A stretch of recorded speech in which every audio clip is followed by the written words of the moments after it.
Well, hello and welcome to another episode of Healthy Rebel Speaks Out. And I am your host, Bonnie London. And our purpose here is to empower the listeners with the information to take care of their own health. And today is no different. And I am so excited. I have a friend on, Dr. Carole Blueweiss, who is a certified geriatric specialist with over 25 years experience in physical therapy. And Carole is challenging the traditional views on aging, emphasizing these simple lifestyle choices and how these can profoundly impact our age. And most recently, she did a TEDx talk about balance, and she also has for several years now, I don't know how long, you should tell us, a podcast called Wisdom Shared, which explores the themes of ability versus disability and promoting the idea that we really have a lot more control over how we age than we thought. So please join me in welcoming Carole. I am very, very excited. So welcome to the show. Thanks, Bonnie. I love the title of the podcast, Healthy Rebels. Well, well, thank you, because as we're going to talk about today, a lot of things that people experience might be common, but that does not mean it is acceptable or normal, right? Uh, Absolutely.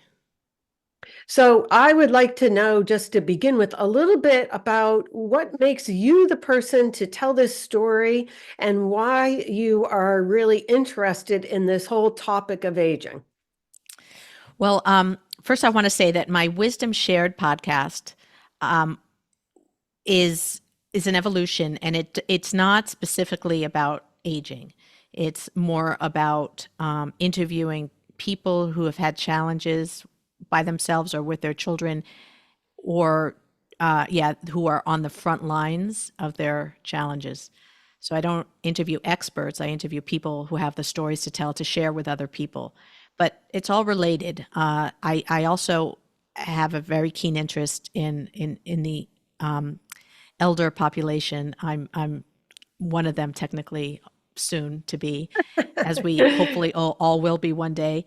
And I have a mother who's 88, and she's really been my inspiration to really try to understand what she's done that was helpful to her, and what she's done that maybe wasn't so helpful. And it's easier to be the other person watching someone live their lives. It's not always, the same as being the person that's actually doing it. And certainly in my experience, my family doesn't listen to me, even though I have a few degrees after my name.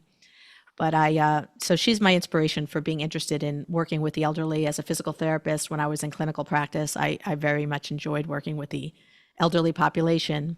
And I found that a lot of what was going on with them in terms of function and balance were things that were better left, would have been more sensible to deal with before they became the problems that they become. And so much of what happens with our balance and how we even live our lives as older people is very, very predictable.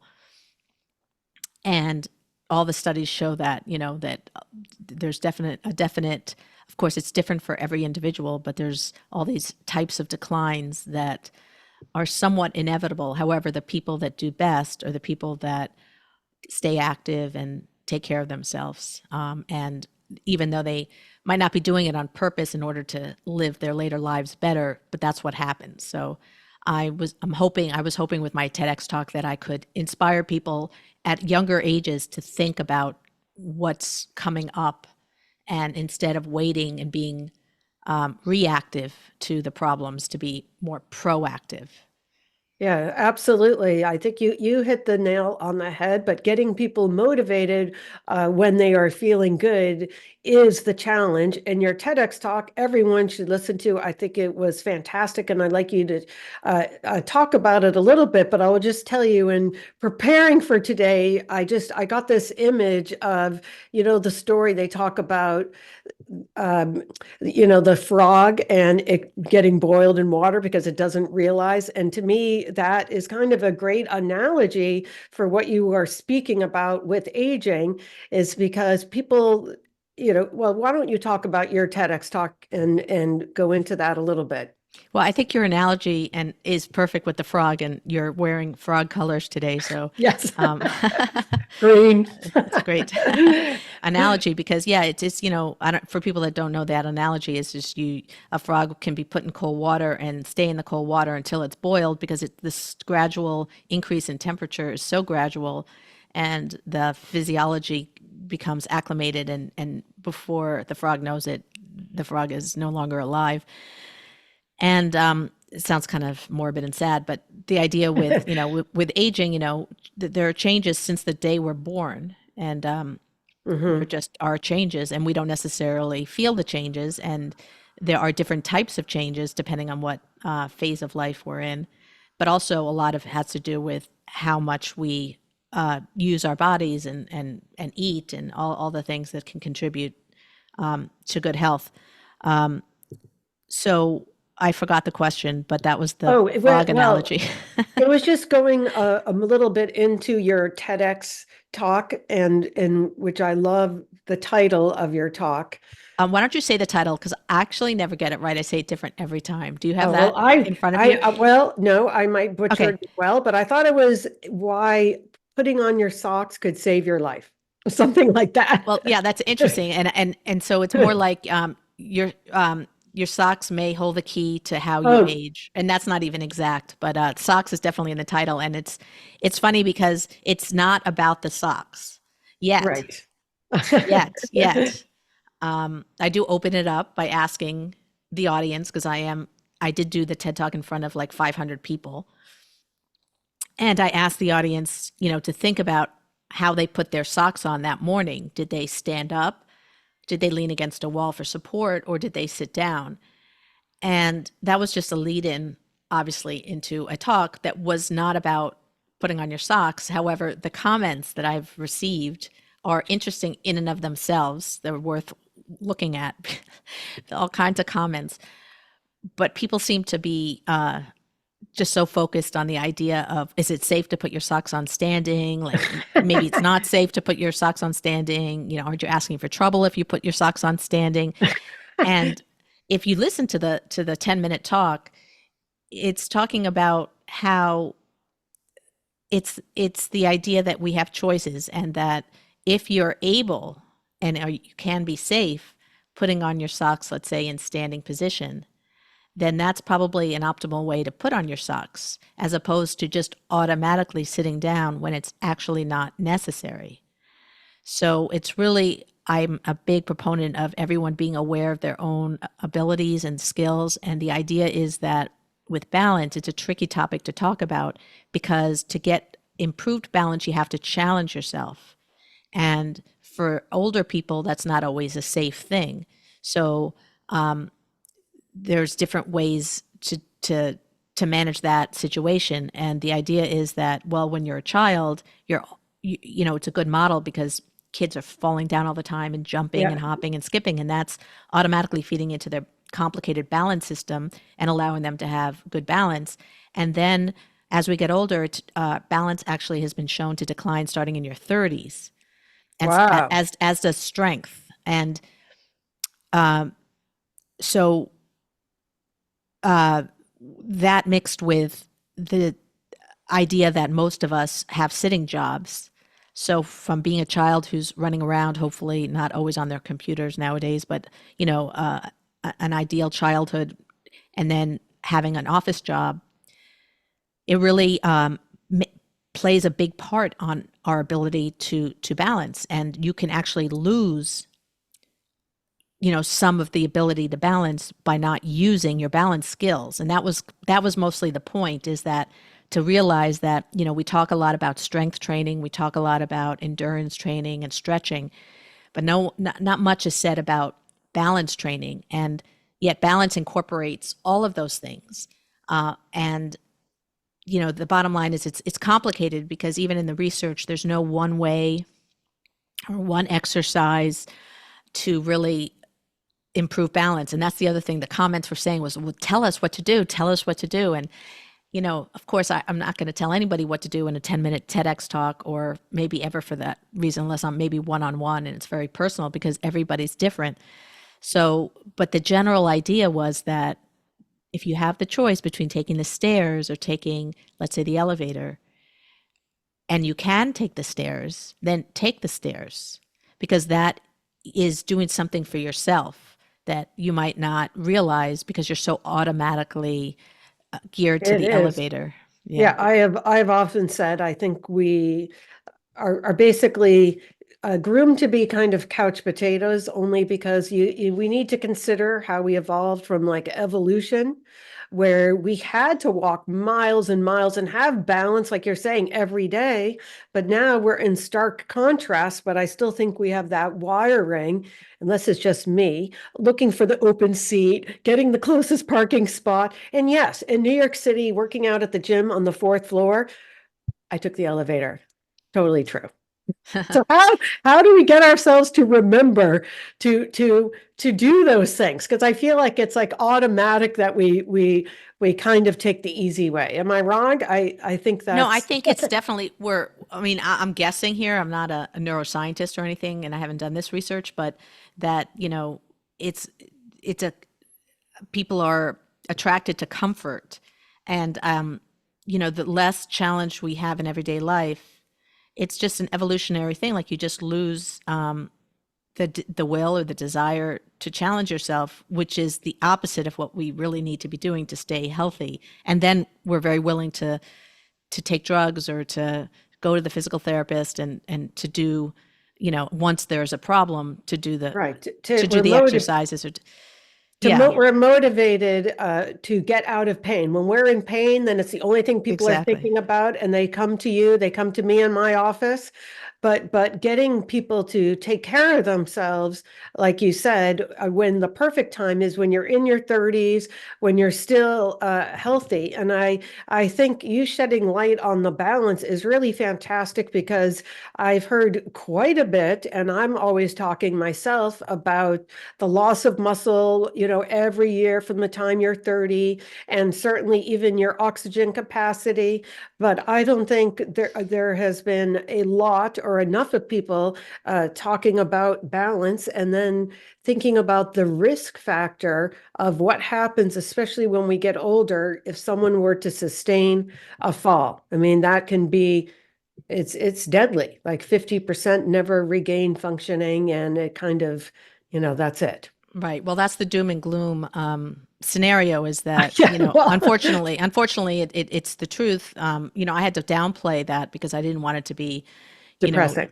doom and Okay. gloom, because that doesn't usually motivate people either. But the truth of the matter is that I think it's 1 in 4 people over 60 fall, and there's a very high number of falls every day for anyone over 65. And the problem is that if you could just get up, it doesn't matter, right? But a lot of these falls, for older people, it's very a problem, because they'll go to the hospital and a lot of them won't come out, and it becomes other problems happen. And so it's just the beginning of a slippery slope, going downhill.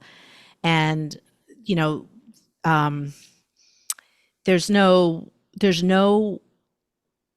study or proof or any magic formula that will, let's say, prevent falls. However, in my opinion, and from experience and from the research, the more aware we are of our own bodies, and the more aware we are of our choices, that goes a long way to becoming the kind of older person you want to be.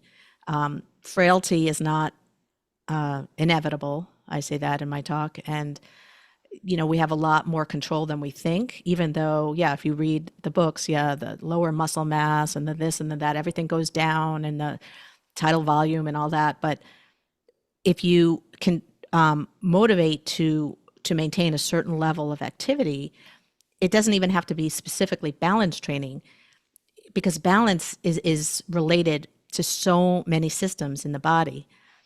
So, I mean, if you're too weak to move, you can't have balance, because if you didn't eat well, let's say, or if, the balance system comprises the vestibular system, which is the inner ear.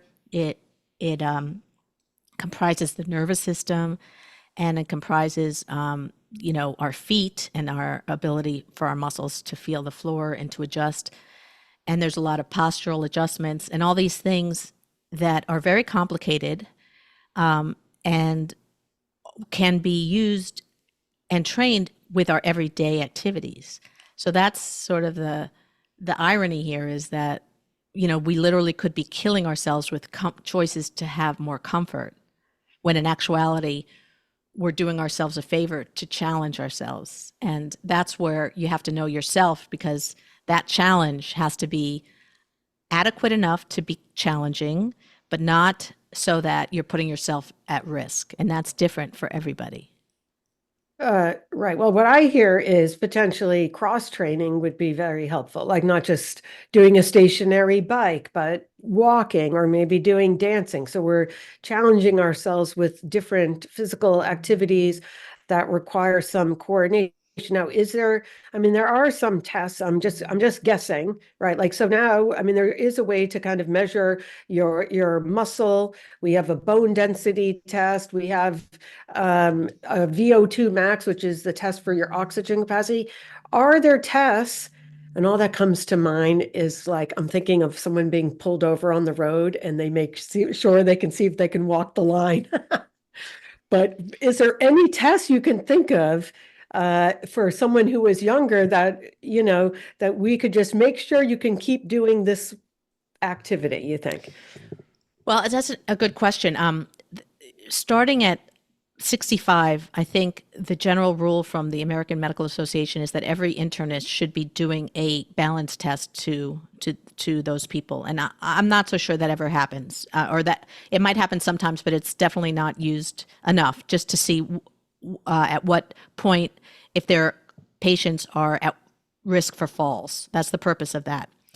Now, when you're 30, you're let's say, and you're otherwise healthy, it would be hard to do I would say that there hasn't really been a lot of talk about what kind of balance tests are there for people that don't have a noticeable problem with their balance. However, let's say standing on one leg for 15 seconds is sort of a very common test, which most 30-year-olds without a problem have no problem doing.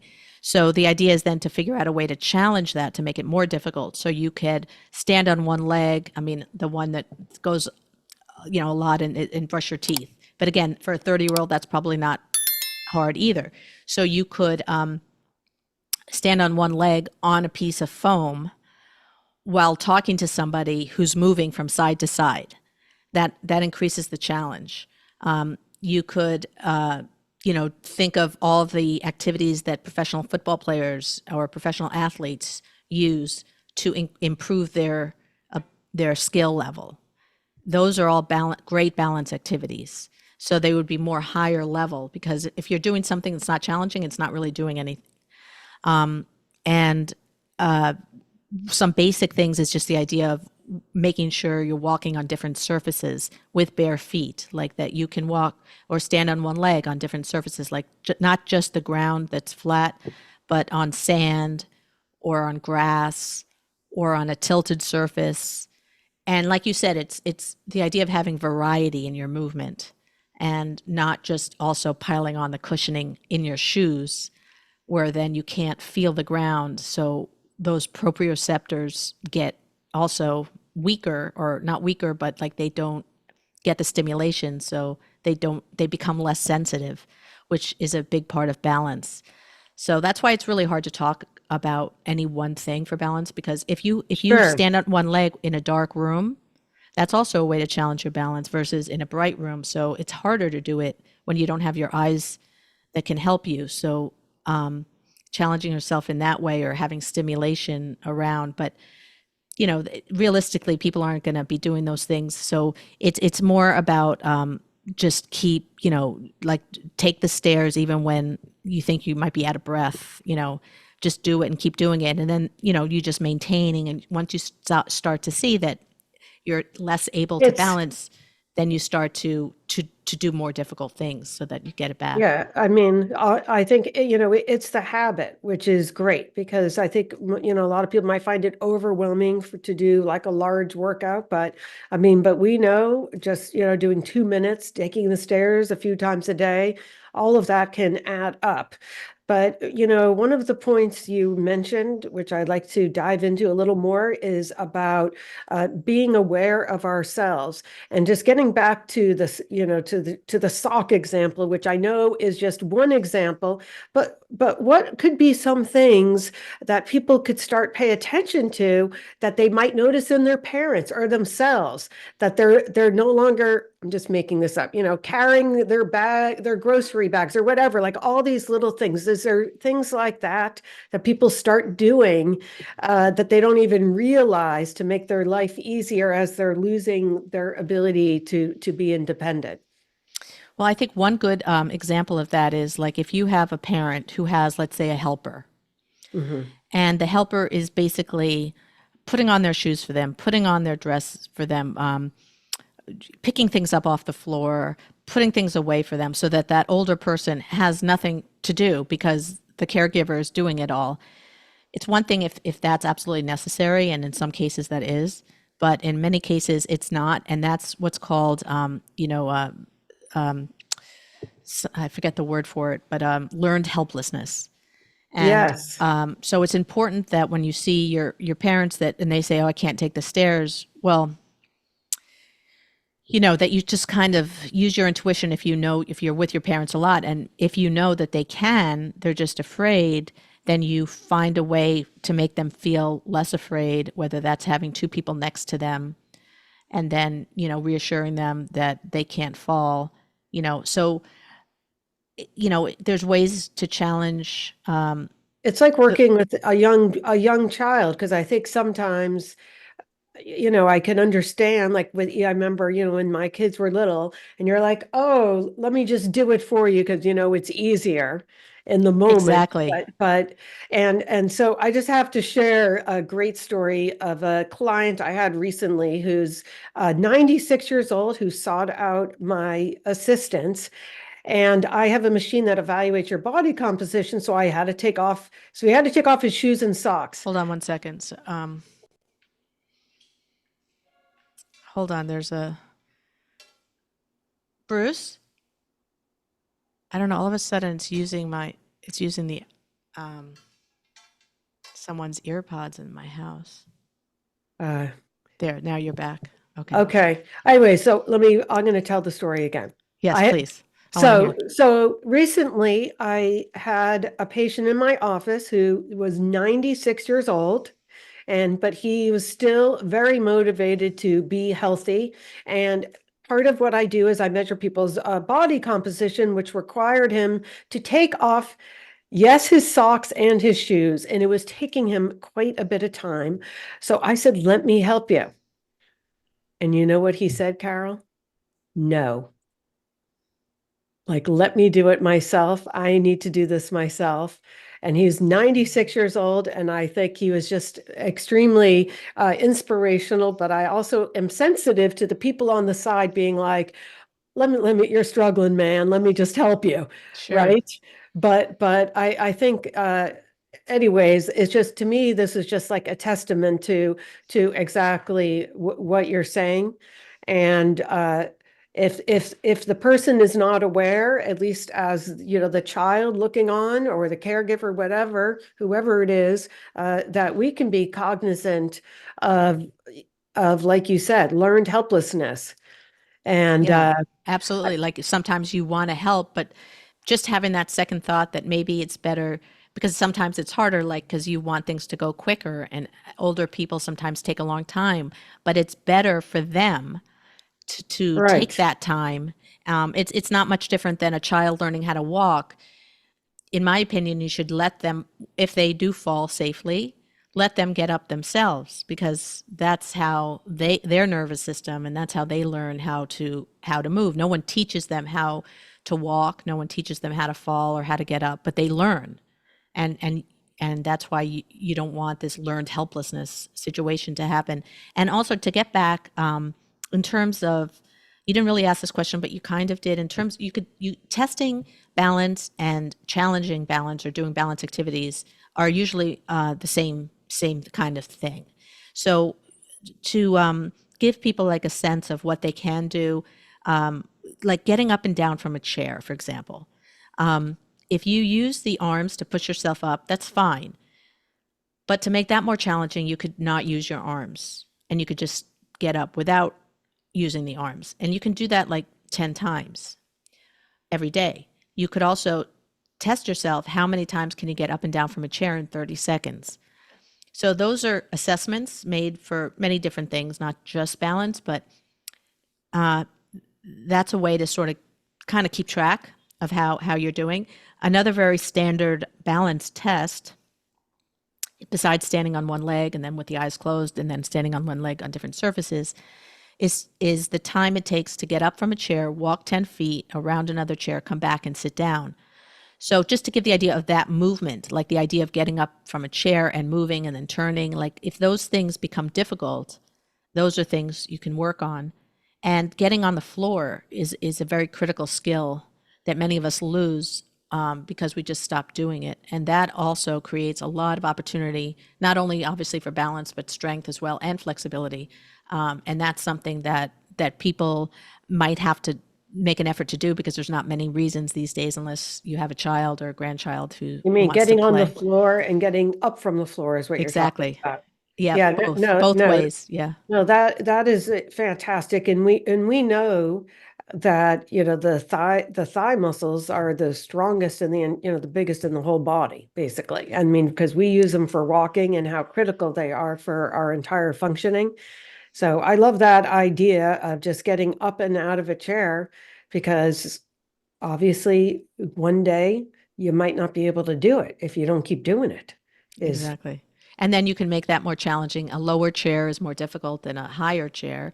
Um, with or without hands, with your eyes closed or not, counting backwards. I mean, there's all kinds of of, of fun games you can kind of play. But the bottom line is, just keep doing what you're doing and think about how you were as a child. And, um, you know, But you those are don't, little things people can do, which I love outside of doing like a test for balance. But okay, we're watching TV, every commercial or whatever, get up and down from your from the couch.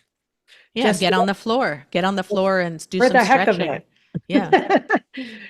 But I guess my question is how how can we motivate people and get them to remember to keep to these things, especially younger, because that is where we can really make the biggest impact is before people are having balance issues and all of that, right?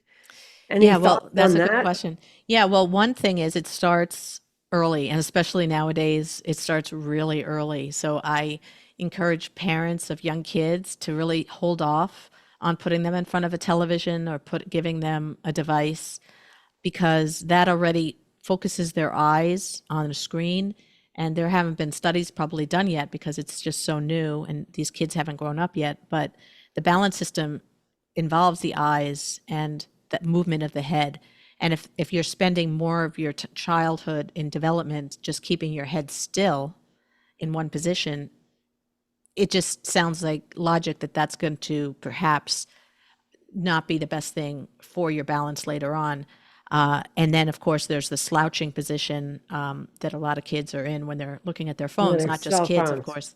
Yeah, the cell phones. So, and even, Neck neck. doing their homework and all that. So, how you stand and posture and all that affects your balance. So, the first thing I would recommend is just being aware of what you do with your children. And if you don't have children, that's one less thing to worry about. You can look at your nieces and nephews. And then as far as, younger people in their 20s and 30s, it's just, if not everybody likes to go to the gym, not everyone likes to jog.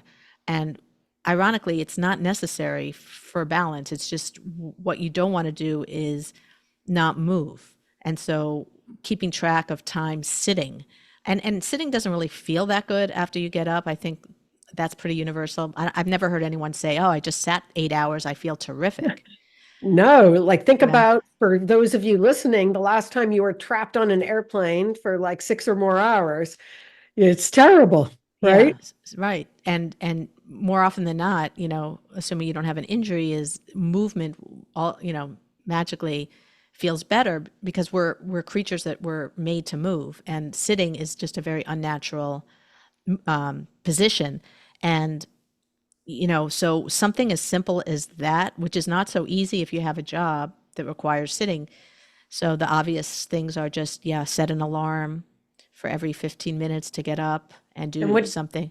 what's your opinion of the walking, the treadmills underneath the desk? And then I actually got like a little cycle. So you're sitting, but at least you're moving something, I suppose. Yeah, I mean, as far as I know, I don't think there's anything that I can tell that's negative about that.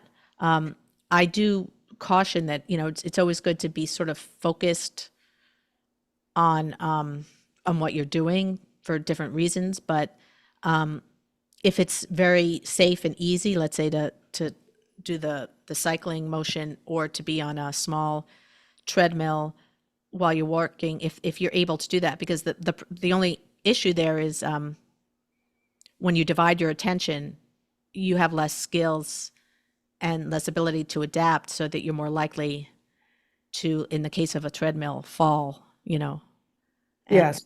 so you put yourself at a little bit of a risk for that. So, um, you know, Yes, I don't think I could do two things at one time, like typing and walking. No, for me, I don't think I could do it. I'm not that coordinated, which brings up a whole nother thing is just, I mean, for me, I'm thinking about all the stuff you're saying and growing up and doing obstacle courses, but I was always very uncoordinated. And I don't know how that plays into this balance thing, but if so, I'm in trouble, I guess. no, it's just if you find something that you feel uncoordinated, like for example, what's an example? Anything. I Well, give mean, an example. dancing, aerobics, all of that, very bad. Okay, so stop there. Yeah, Do you enjoy doing those things? I did until I began to become frustrated, and then I discovered spinning, which only required me to move my legs, and I was fantastic at that. Right. So that's a perfect example. So people have this tendency, I'm sure it's wired in us perhaps in some way or another, that that or this fantasy that people are born with skill. But the bottom line is anyone can get the skill, anyone can become coordinated, but you Mm, have to practice. So practice is a very important word. So if you like the dancing and you were able to not judge yourself and you could just keep dancing, I can promise you, you will get more coordinated. But if you stop because it's frustrating and then you go to something that's easier, well, then you've just taken away all that opportunity to improve something that's difficult. And the only way to improve something that's difficult, like balance or coordination, is to challenge yourself. okay. Point well made. I just have to get the other people that are in the room on board so that I don't injure them when I'm going in the wrong direction. Yeah. Well, I have a feeling they can take care of themselves. And so then other than younger, so now I'm thinking, okay, now what about the people that are prime time in their life, like 30s, 40s, they're raising kids, but this is when a lot of stuff happens, right? So how do we capture those people? What do you mean a lot of stuff happens?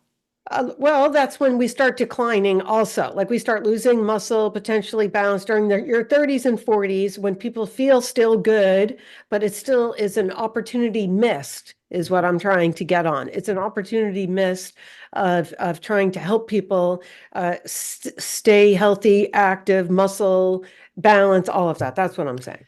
Yeah, I think it's a mindset that maybe has to be reimagined in those years. I mean, having children is a very physical job. If you're doing your own housework and you're doing your own childcare, you're good. If you're having someone else do it and then you're shopping or sitting a lot or watching TV, then not so good. So it's a question of making the opportunities for yourself to it's easier if you have the children and you have the house to clean. Okay, so let's say you don't have that because you don't like to do that or whatever. Then you have to then say, okay, where's there a hill I can go walk on for an hour every day? you have to be somewhat disciplined. So you can either choose to do the things you need to do around the house that you would do normally, walk your child to school, all those, carrying their backpacks, encouraging them to carry their backpacks. And then there's the whole other thing is, how are you doing that? How are you lifting your children? Are you doing it in a biomechanical way that doesn't cause injury? That's a whole nother aspect to movement that if you watch children or toddlers bend over and playing in the sand, they squat, they have a quite beautiful back that's lengthened. And then somehow, as we get taller and we don't have that patience, or for whatever reasons, we decide to bend at our waist, and our backs weren't really meant for that constant bending. So then things hurt, and then you don't want to do things. So there's that mindset that, oh, that hurts, so I'm not going to do it. Right. That's difficult. I'm not going to do it. To be aware of that mindset and realize that actually movement, even though it might hurt, that's a whole nother another topic is pain, and stiffness and so forth. Yes, but I think you're right but it does get people, well, then I'm not going to do that particular activity again, but it kind of can spiral out of control. I can see how that can happen. And then I think it's interesting what you mentioned about babies and children that are naturally doing all of these things much more healthy than we are. And somehow we just get socialized, perhaps. Maybe that's part of it. I mean, it's hard to say. And obviously, our modern culture that we are living in with all of our comforts. Yeah, I mean, I don't think it's that complicated. I think that once children are 5 years old, and now it's even worse with kindergarten kids having to sit down and in front of desks, where that never was the case. Not to point chairs as being the evil of all evils, but my husband is in the office furniture business, so I have to be careful. But chairs are pretty evil, like that, and our society, once children start sitting, it becomes this natural way of living life. You do that for, now you can live into your 90s. That's what, 85 years of sitting. So it's really, people have said that sitting is the new smoking. I mean, I don't love that analogy, but I think that being aware of how much time you spend in a chair is one day someone will create some kind of a plan for that, because as simple as that is, it has to get into people's mindset that it's really, because you don't feel the discomfort when you're sitting, you only feel it after, and you don't necessarily make that connection that the reason why you feel tired or achy or tight is because you just sat for a long time.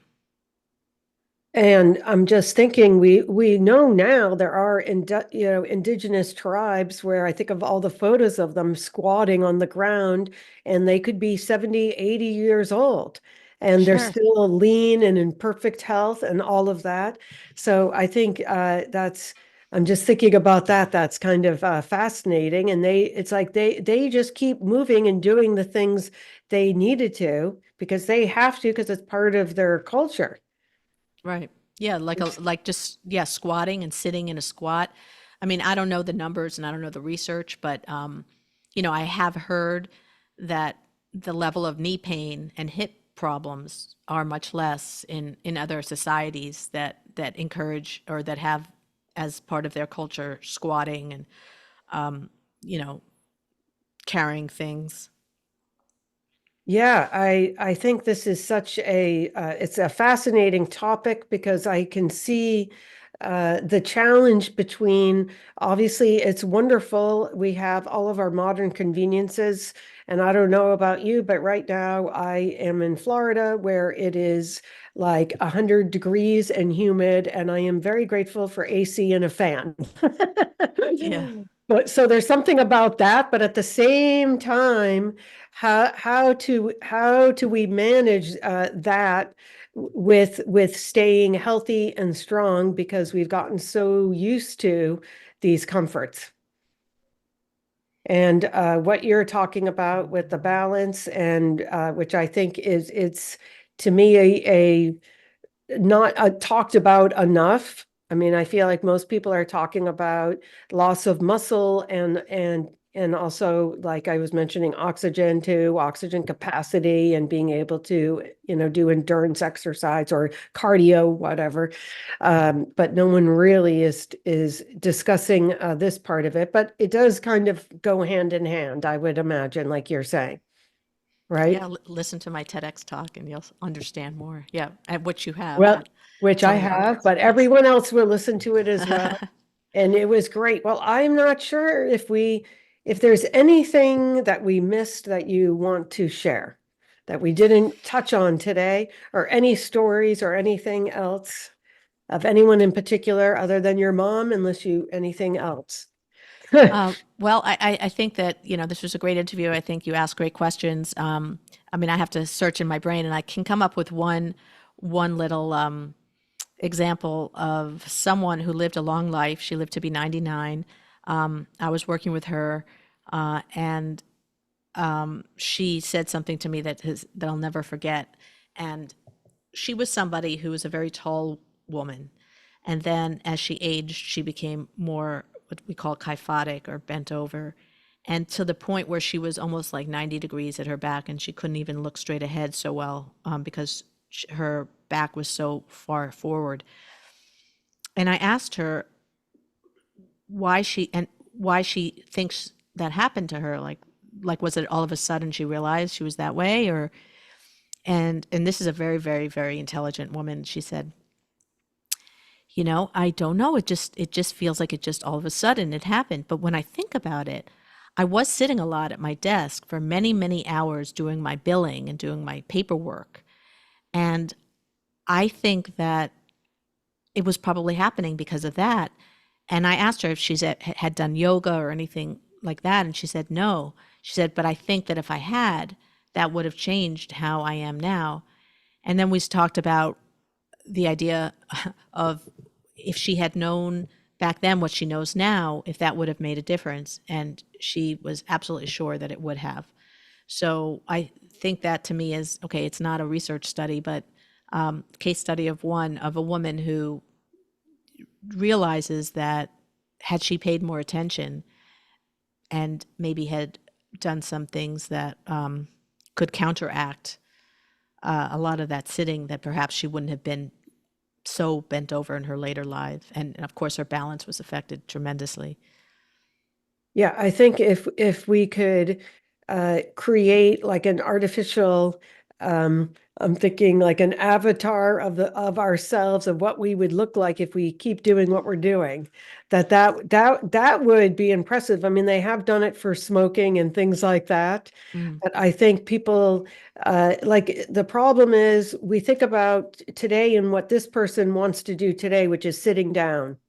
And we're not thinking about, this future version of ourselves, that 99-year-old person who is bent over as being, we don't know who that person is. So we're not thinking about them today. I think that's the challenge, perhaps. Yeah, Does interesting. that make Yeah, sense? yeah, totally. Yeah, so I feel like if we could have a picture of it, then people would be like on it big time. Right? Yeah, yeah. If people, but I think there's a tendency, not that this can't change, but there's a tendency not to think about the future in that way. Um, I think it's hard enough for many people just to save money, for example, to think about like in their later years they might not be able to work as much. That's a challenge for many people. And then to think about how their bodies are changing, that might that it's just something. I think there's just a lot of denial in our culture, Oh, denial about getting older, and a lot of judgment, and as if we're never going to get older, which is the irony, is that we want to live longer. This whole longevity movement, doesn't really talk about these things, but they talk about living longer. right. I agree, but I will say that I think the narrative is changing, that I hear a lot more talk about people focusing on increasing our health span and increasing the years that we can enjoy all of the activities that we want to. It's not just being retired and sitting in a chair, right? It's being retired and being able to continue to have fun with everyone. And I think that I do think that the conversation is changing, right? I mean, because we realize we can take control. It is not inevitable to become frail and disabled when you get older. No question. Yeah, well, I hope you're right. I mean, I think there's a little bit of a disconnect about how much control people feel they have. Hmm. But there certainly is control, and certainly frailty is not inevitable. And I know that people definitely wish that they will be able to, and many do, because are very active in their later lives. But those people that are active in their later lives were doing something very right in their younger lives, and it didn't just happen. I mean, genetics absolutely plays a role that we have no control over, but there are other things we do have control over. Well, certainly, but we know even in centenarians and all the research that genetic actually plays a very like small role, you know. I mean, 10, 15%, and everything else is lifestyle. And then I will share with you, I'll never forget, I had this client years ago. He came to see me because he was walking the Appalachian Trail every year and he wanted like snacks to keep him going. And what he said to me was the best thing. If you want to keep walking, keep walking. I think that says it all right there, right? Absolutely. Yep. I think that's pretty well. Well, thank you so much. I've really enjoyed our conversation, and everyone definitely check out the podcast Wisdom Shared, and you're on all the major podcast platforms, I assume. And then, of course, the TEDx talk, which where there's going to be a link anyways in the description below. But okay, now say the title again. So Okay. I don't want to butcher it. Okay. Let me just. It's funny. Your socks may hold the key to aging better. I love it. Okay, well, go watch it.